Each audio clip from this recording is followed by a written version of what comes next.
Ce soir, c'est le 72e concert de votre World Magnetic Tour. Comment vous sentez-vous? We still feel good. We still feel good. I think we're about halfway through. We have this month in Europe, and we have it's kind of a hump in the middle this month.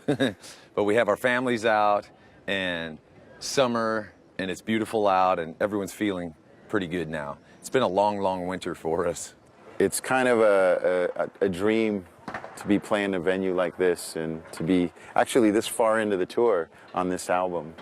It's very special for us. It still feels like we're just getting started. It's crazy. And that's a good sign, too, because I'm still enjoying myself.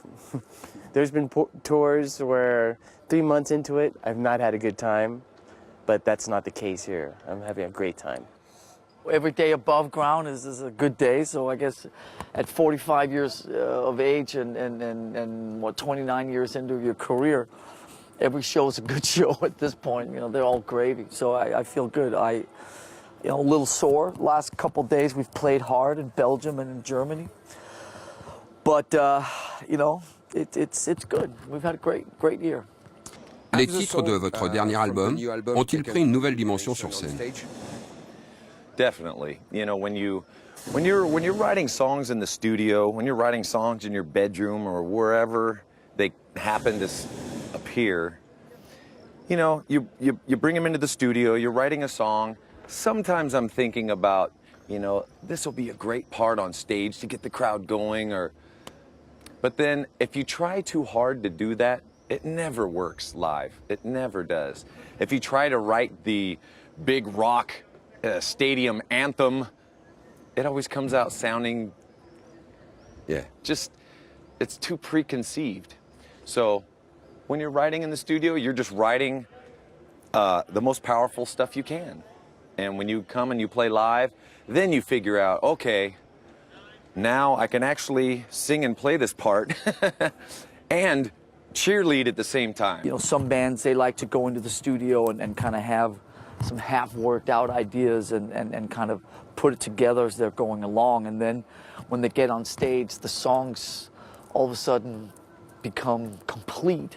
We spent a lot of time completing the songs actually in pre-production before we even went to the studio. So we've been playing these songs in their current format for about 3 years now. So we know them pretty well, and they haven't changed much in the last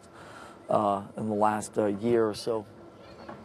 One of the things that Rick Rubin actually suggested to us was to try and prepare a body of music that we could take to the stage, and I almost have that mindset that we're a new band and we're trying to win over an audience, and even in the studio, we had to perform these songs, like record these songs in a performance manner. So it was like everybody stand up live and perform these songs like you're playing them live, because that's the feel I want on this, on Death Magnetic.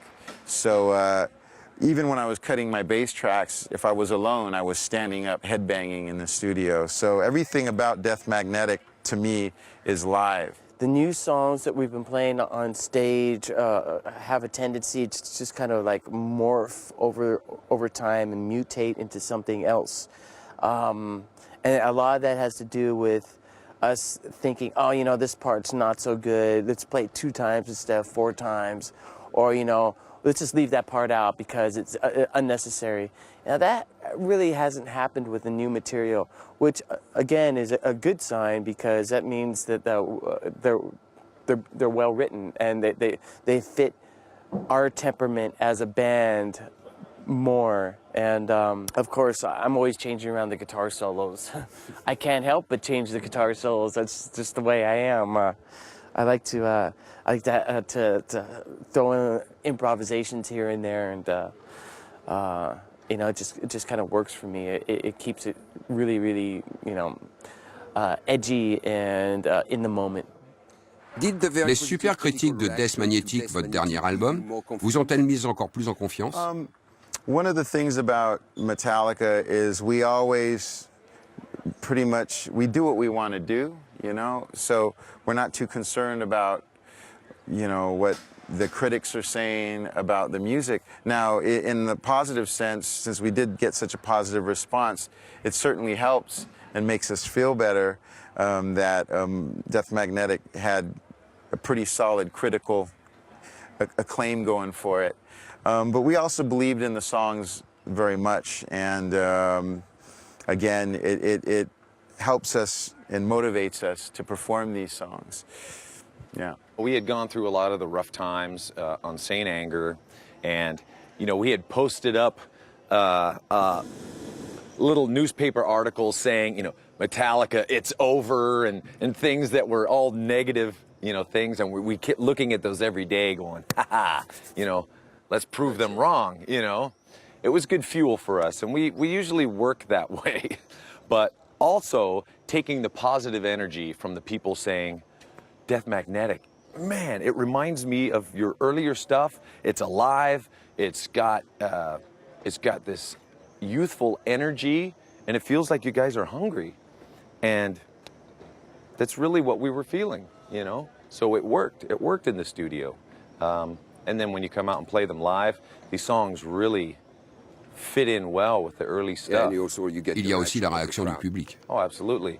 When you have a song that you've written, maybe a year ago, and the whole stadium is singing it, you're in heaven, really, The thing about Metallica records is that everybody's always got an opinion, and so you sort of have to deal with that all the time, and people are very passionate and very vocal about their opinions. But this record seems to be fairly one-dimensional in the fact that pretty much everybody has appreciated the record, so that's always nice. But I can't say that it doesn't change much in the day-to-day.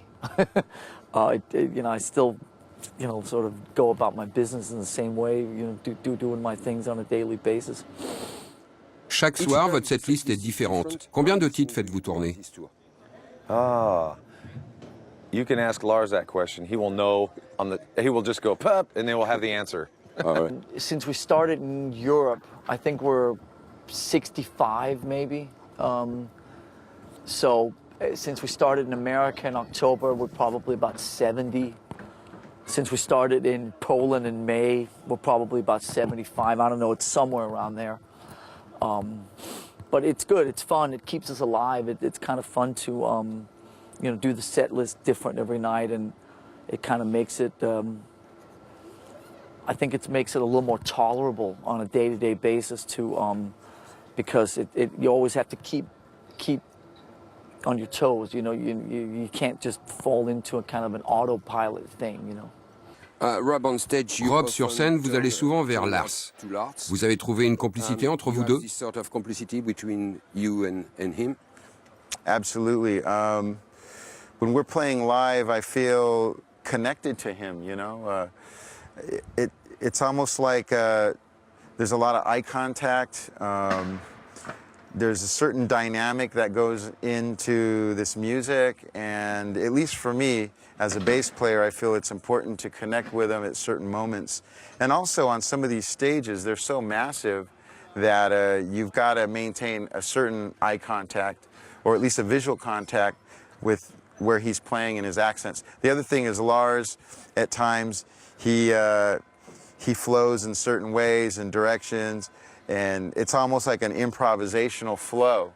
So you want to catch that too, And there's also a lot of magic in that, I think. And, we have fun together up there. That's the most important thing. All the guys, James and Kirk and Lars, we're always having a good time up there. Kirk, peut-on dire qu'avec Death Magnetic, vous avez trouvé le parfait mix entre votre jeu de guitare des années 80 et celui des années 90?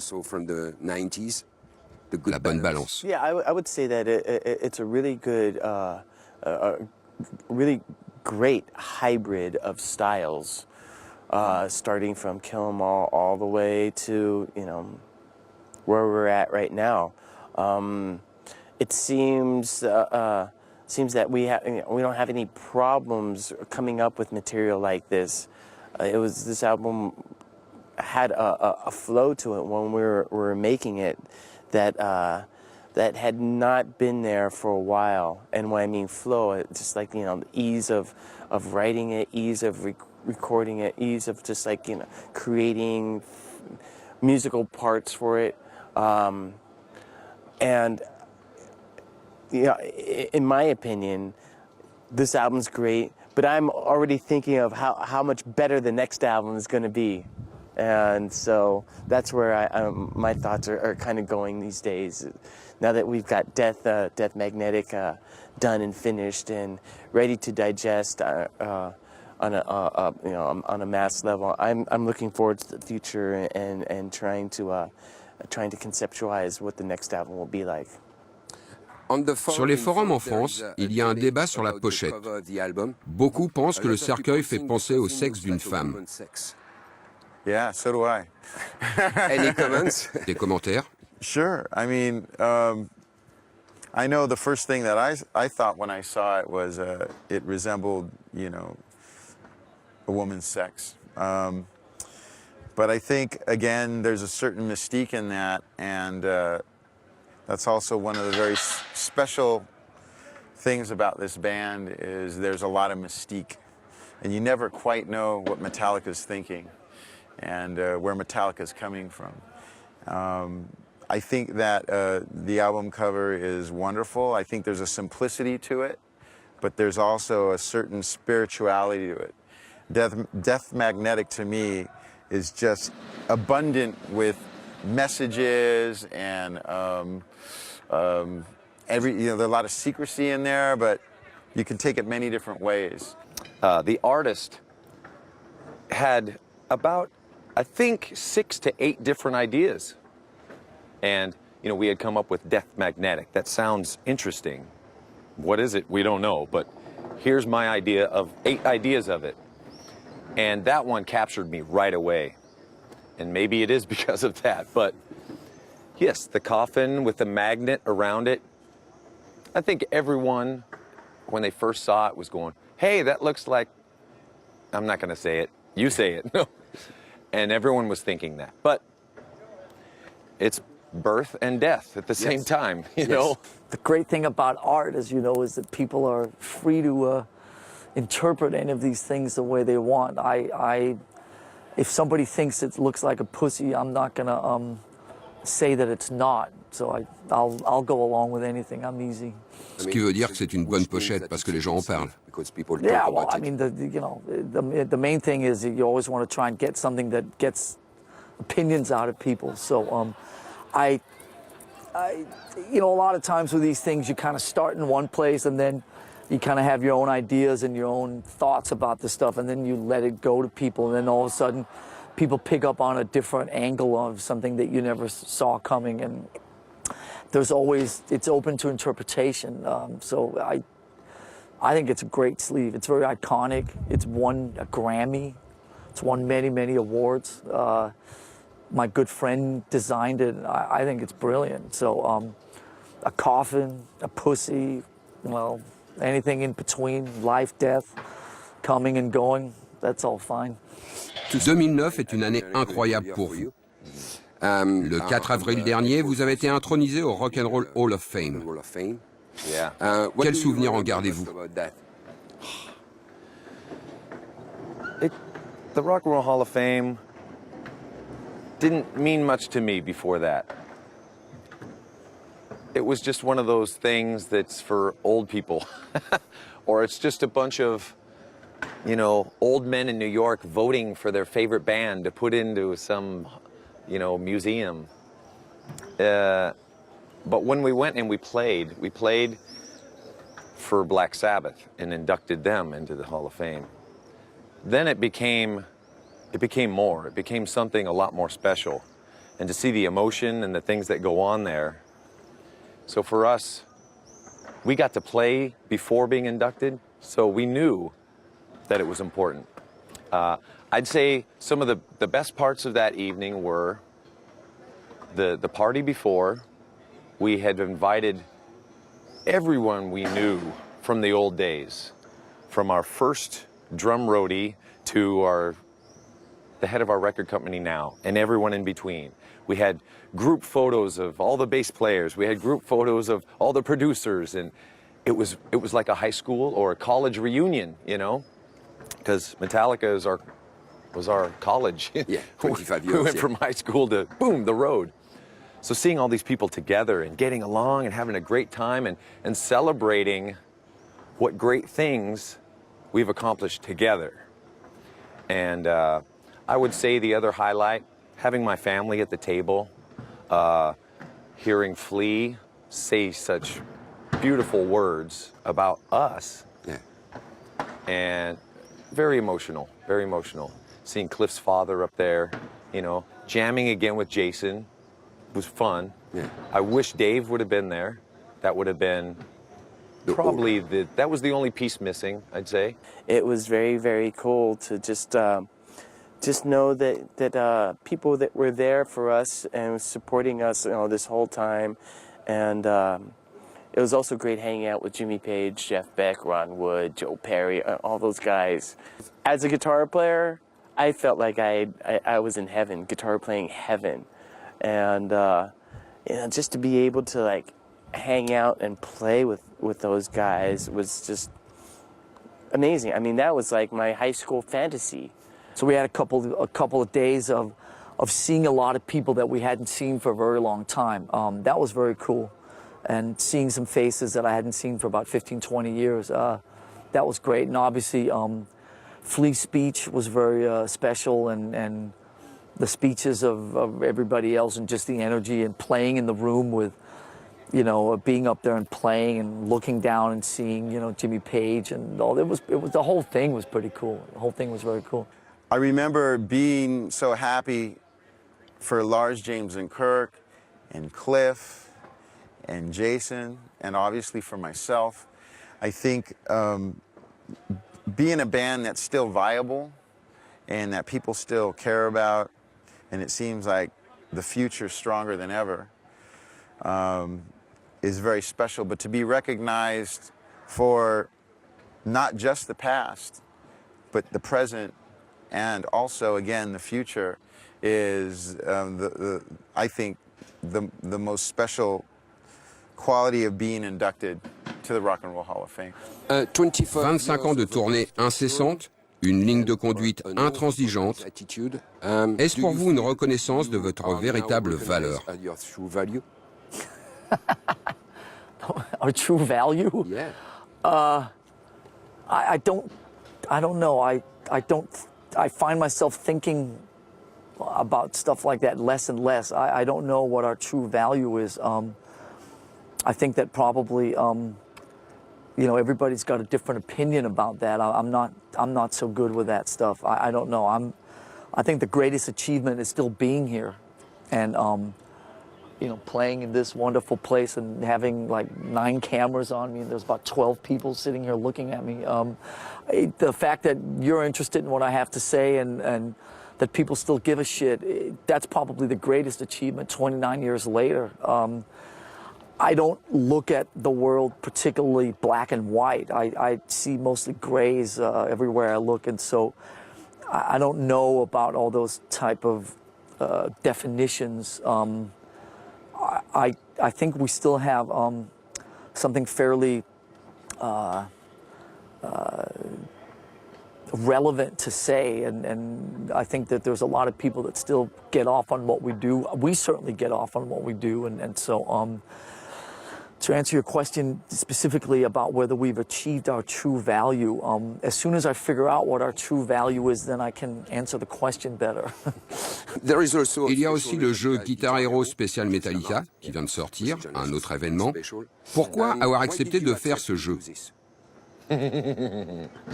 Guitar Hero made total sense. We wanted to embrace technology and get our music out To a new format. another way, another format, new audience. We all have children who love video games, and it makes total sense. My kids think Guitar Hero is really cool. So at this point in my life, as many things that can make me look cool to my kids, that all helps. So having your own Guitar Hero game, that works in that department. The interesting thing about Guitar Hero is I'm not actually a gamer, but I really think it's a positive game in the sense that it helps educate people about kind of the history of metal or rock, you know. With this Guitar Hero, you can discover bands like Black Sabbath or Motorhead, you know. On our particular game, we've invited a lot of bands to participate. And I mean, even like Suicidal Tendencies, you know, is on there. And you know, of course, Motorhead and Machine Head and just all these great bands. It's exciting because young people, or not just young people, but all people can discover this music. And hopefully it'll motivate them to go buy a bass or a guitar or a drum set or learn to sing and write music and keep the art of rock and roll flowing and moving forward. For us, to do a game like Guitar Hero was it's kind of a natural decision, a natural choice. It's a perfect fit because we're a guitar-driven band with lots of guitar solos, guitar riffs, you know, the whole deal. All the things that make for a good Guitar Hero gameplay and experience, we already have, you know, custom built. We're custom built for Guitar Hero, or Guitar Hero's custom built for us. What, you know, however you want to look at it. But I mean, it was just sort of a very, very obvious sort of a natural sort of decision, you know. It was like doing a video for a song, but you were doing all your songs. Except you had to wear a tight spandex suit with little reflective balls all over you, you know. So you looked ridiculous, and you're trying to rock out, you know, and they're blasting the music at you, and then you stop, and you're, you know, sweating in some leotard, you know. But yeah, it was a lot of fun doing it. They're very cool people, all of them. They're very cool. They're kind of like you and me. They're just very chilled out music fans.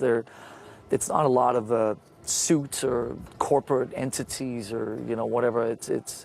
They're all kind of geeky music fans, just like the rest of us. And it was a lot of fun. Also, you know, 29, 30 years into your career. I really hope this doesn't tip over and just realize what I'm sitting on. You know, 29, 30 years into your career, the fact that you can still do stuff that you haven't done, a new outlet, a new way of expressing yourself, and it's been very cool. It's been a fun year, and it's been a fun project. Vous aimez comment vous apparaissez à l'écran? Yeah, I mean, they made me look really buff and strong and scary. The first run of characters that they developed for us, I looked like a Samoan, and I was probably about, I look big in this version. You should have seen me in the other version. It was like triple steroids. It's like, that's great, but I don't think so. It's a little too much. And it was funny with Lars, they made him really, really thin and kind of wimpy, and he was like, hey, you know, you made the other guys look strong and powerful. Can you give me a little bit of love, you know?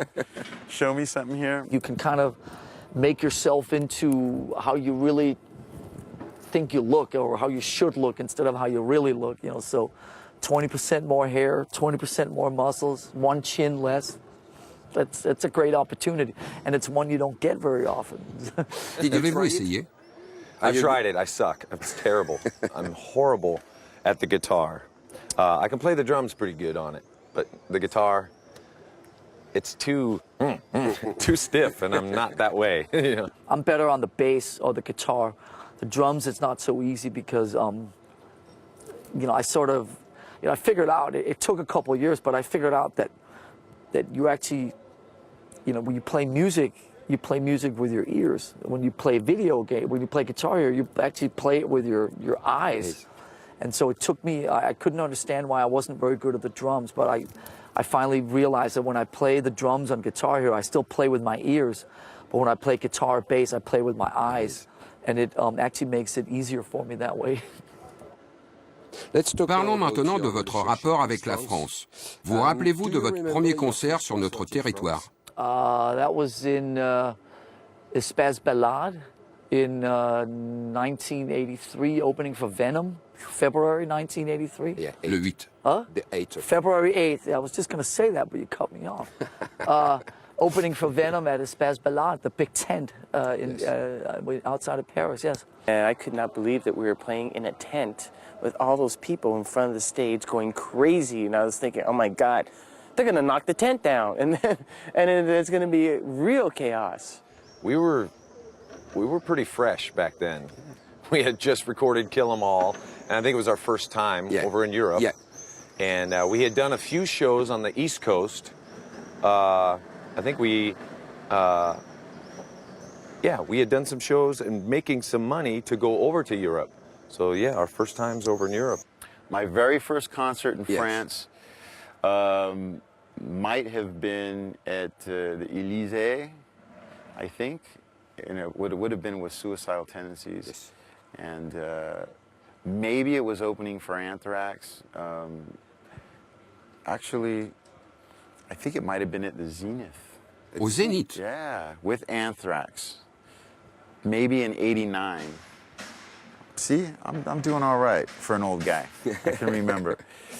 But I know with me, I've always had a special connection with France because back when I first started touring, we came through France quite often and developed a really strong following here, whether it was Suicidal or Infectious Grooves, and I have always really appreciated that.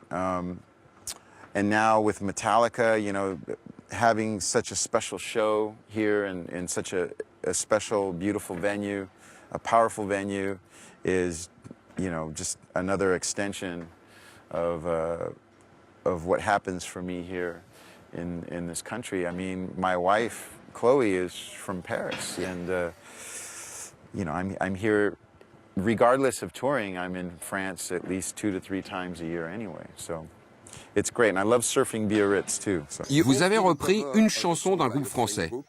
Vous rappelez-vous lequel? Must have been Trust, no? Yes, Trust, yeah. Antisocial. Yeah, Antisocial. Yeah, that album was something that interested me in Lars's collection. He had, he had bands from all over Europe, and I'm some young American kid that's got Kiss and Aerosmith. You know, what else is there? You know, so. Well, that would be Trust. Yes. Trust. Trust. Trust. Yeah, that might be one of those stories that might be slightly exaggerated, but we were all very big fans of Trust, and I especially in the first 2 albums, L'Élite, as it's somewhat called, and Répression, is 2 great records, and I've had a lot of respect and admiration, and we certainly talked about L'Élite, and we talked about Police Milice and H&D and Préfabriqué and all the rest of them at various points. They're all great songs. And the thing about those songs is that in 2009, they actually still sound really good, which is rare because a lot of the records that came out around that time, they don't sound very good 20 years later. Après Mexico, vous avez choisi les arènes de Nîmes pour filmer un concert. Pourquoi ce choix? Well, I think we chose this first. This was the first choice. And then because we had the idea that we're filming to do something special for France, we're in Mexico for 3 nights, a big stadium. Let's do that too. We haven't been there in 10 years. But this was the first one we were thinking of, and it's for obvious reasons. You have the beauty and the history here, and the fact that we can play in here, it just blows me away. I don't think we're supposed to be here, you know? Come on, look at this. It's beautiful. It's amazing. How can you not choose a location like this to film? I mean, this is history right here. It's an amazing artifact, and to be able to play in a venue like this is just an amazing opportunity. The idea of doing something localized, that everything that you do doesn't have to be a global thing. Yeah. The idea came up from our manager, Peter Mensch, to, you know, because as you know, the French sometimes like to keep things French.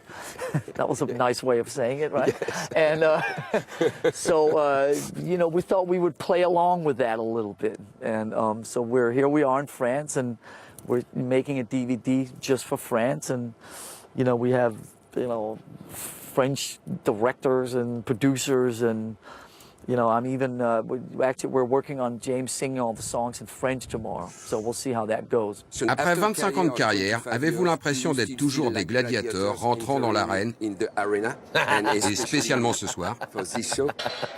Pas les 4 cavaliers de l'Apocalypse, mais les 4 gladiateurs. Yeah. I feel that. I feel that. And I know Robert does too. Robert loves the warrior, you know, that feeling of, you know, going into battle and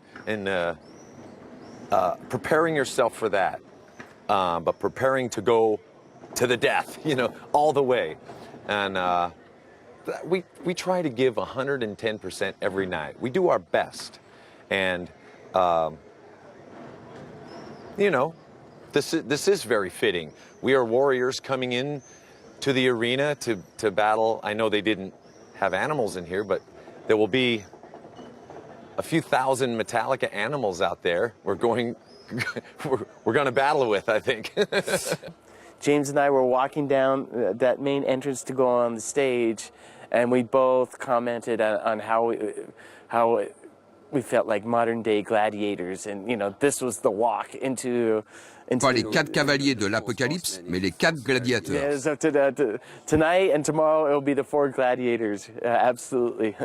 But yeah, I mean, you know, I'm sure the feeling was very similar for the gladiators to walk down that hall and into the arena and hearing, you know, the audience reaction, the applause. Absolutely, yeah. I feel like a gladiator. I'm going to go put my armor on, and I'll play along with that one for poetic value. Les Français ont fait la révolution sociale le 14 juillet 1789. Vous avez créé une révolution musicale, vous, le 25 juillet 1983, avec la sortie de Kill Them All. Êtes-vous conscient de cela? No, but you know, I like the way it sounds. Yes. But you know, there were no executions in '83. No. We kicked their asses instead. We didn't want to have a job. We liked music, and we liked heavy music. And we picked out the stuff that we liked and tried to copy them. And eventually, it turned into our own style. And that's what happens. When Kill 'Em All came out, I just look at it as some sort of, you know, continuity in the sort of, you know, the bigger music picture. You know, we took a bunch of things and bands and influences and kind of made our own sound out of that. And then these records came, and other bands are taking what we did with something else. And it's all about, you know, music history, and it's all about music continuity. And I appreciate the fact that we have a particular role in that, but it's not something that I think a whole lot about. Après 25 ans de carrière, vous vous adressez à plusieurs générations de fans. La famille s'agrandit. Comment le ressentez-vous? On peut parler de 3 générations. It is unbelievable that, and it's not really up to us, as a lot of fans out there, parents that have turned on their children, or children that have turned on their parents, and have found it a kind of music that they can bond together with. You could see 3 generations at a Metallica show, and they're all having a good time. You know, one's not standing there going, oh my God, you know. They're all enjoying it, or they're enjoying at least seeing their children enjoy music. And I think that's pretty special. Over the course of the American tour and the European tour, we would consistently see younger kids in the audience. And I mean young, like, you know, 10, 11, 12. And for us, that's great, because those kids are going to be the ones who go back home, go to school, and tell all their friends about this amazing concert and an amazing band. And they're just spreading the word for us, you know, to this new generation of kids. And You know, for us, that's fantastic. That means that the legacy of the music is going to, you know, it's going to move to this generation that's coming up now, and I think it's wonderful. And I always say this: my hope is that we're inspiring future musicians who are going to go on and make the music of the future, the music that I want to hear in the future. You know, we used to have a saying in Metallica that, you know, these people are so young they weren't around when Kill 'Em All came out. Now it's these people are so young they weren't around when the Black Album came out. So pretty soon we'll be able to say these people are so young they weren't around like when, you know, S&M came out. So it's pretty cool that there's so many young ones. It's sort of like a revolving door, you know, people just keep coming and going. But there certainly are a lot of young kids that still show up, and obviously that's pretty special. Metallica vous appartient-il encore? I think it is us. Et une grande famille. Yeah, you know, we have worked very hard to make it real, keep it real, make it music that we like to listen to and play. We write for ourselves, and you have to do that. And the fact that other people see that you mean it, that's pretty important. And I think the fans notice that you really mean this, then they can believe you. They can believe you. We went to go see Bruce Springsteen the other night. Not the biggest fan of his music, but I watch him live. Yeah. That guy means it. I mean, he really means it. It's in his heart. It's in his face. It's in his eyes. And you see it and you go, wow, he can go forever. I think we're still able to kind of keep it amongst us and keep it kind of, I think part of what people actually respond to is the fact that it's something that we still kind of keep to ourselves, and the music is not influenced or guided too much by outside forces. I think that we still keep it kind of ours and keep it real in our own way, yeah. Y a-t-il un rêve musical que vous aimeriez accomplir? Yes, I want to play in Antarctica. Okay? Why not? Pourquoi pas? Why not? Mais faut faire vite. I wanted to play, my dream was to play every continent. And I don't know if a band has done that, but that's the only one left. Thank you, James.